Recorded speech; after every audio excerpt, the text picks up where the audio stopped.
Esse aqui é o bloco que é feito aqui com a plataforma com gira, no Porto do Açu, aqui em Campos. É um bloco totalmente de concreto, feito no mar. Depois ele vira esses cais aqui, ó. Feito em 18 dias no máximo, um bloco de 21 metros de altura, 66 de comprimento e 38 de largura. Só estou trabalhando aqui. É incrível, uma engenharia muito incrível. Aqui é a balsa que eu trabalho. Ainda sem a máquina. Ali dois chifrudos ali, Andrés e Neto.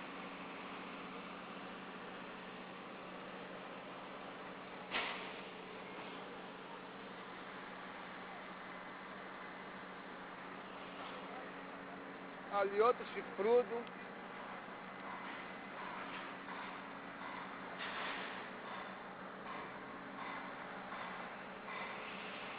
Eu, né, o bonitão.